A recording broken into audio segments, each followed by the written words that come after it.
Hi friends, எல்லாரும் எப்படி இருக்கீங்க? நல்லா இருக்கீங்களா? இது வந்து ஸ்டேஜ் டெக்கரேஷன் இது பார்த்த உடனே நீங்கள் கண்டுபிடிச்சிருப்பீங்க. இது என்ன ஃபங்க்ஷன் அப்படின்னு. பேபி ஷோ ஃபங்க்ஷன் தான். என் தம்பி ஒய்ஃப்காக சண்டே வந்து இந்த ஃபங்க்ஷன் இருந்துச்சு. நான் காலையிலேயே போயிட்டு வந்துட்டோம். போயிட்டு நல்லா நலுங்கெல்லாம் வச்சு முடிச்சதுக்கப்புறமா சாப்பாடு முக்கியமான இது. ஆனால் நான் வீடியோ எடுக்க மறந்துட்டேன்.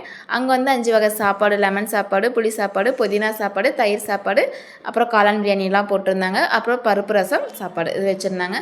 சூப்பராக இருந்துச்சு. எல்லாமே சாப்பிட்டு முடிச்சுட்டு ரிட்டன் கிஃப்ட்டுமே வாங்கிட்டு வந்துட்டோம். ரிட்டன் கிஃப்ட் பார்த்திங்கன்னா அவங்க என்ன கொடுத்தாங்கன்னா அவங்களோட பேர் போட்டு, தம்பி பேர் வந்து ரகு, தம்பி ஒய்ஃப் பேர் வந்து பூனா. ரகு பூனான்னு போட்டு அந்த பாட்டில் வந்து கொடுத்துருந்தாங்க. ஆனால் அந்த பாட்டில் சூப்பராக இருந்துச்சு. எனக்கு அந்த பாட்டிலுமே ரொம்ப பிடிச்சிருந்துச்சு.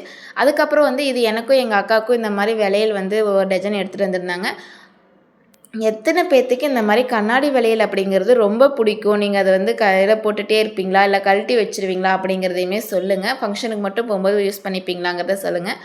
அடுத்து வந்து எல்லாருக்குமே இந்த மாதிரி வந்து பேக் பண்ணிட்டாங்க. ஏன்னா கண்ணாடி வளையல் பையில போடும்போது உடையிறதுக்குமே வாய்ப்பு இருக்குது. இந்த மாதிரி பேக் பண்ணிட்டோம்னா ஒரு வளையல் கூட உடையாது இல்லைங்களா? அந்த கவரில் வந்து மஞ்சள், குங்குமம், ஒரு கயிறு வந்து தாலி கயிறு அந்த வளையல் வச்சு பேக் பண்ணிட்டாங்க. அப்புறம் வெத்தலை பாக்கு, ஒரு சாக்லேட் இதுதான் கொடுத்துருந்தாங்க. ஃபங்க்ஷன் வந்து சூப்பராக போச்சு. ரொம்பவுமே நல்லா இருந்துச்சு. எத்தனை பேர்த்துக்கு அந்த ஸ்டேஜ் டெக்கரேஷன் பிடிச்சிருந்துச்சு, அந்த குட்டி முருகர் எப்படி இருந்தார் அப்படிங்கிறதையுமே சொல்லுங்கள். தேங்க்யூ.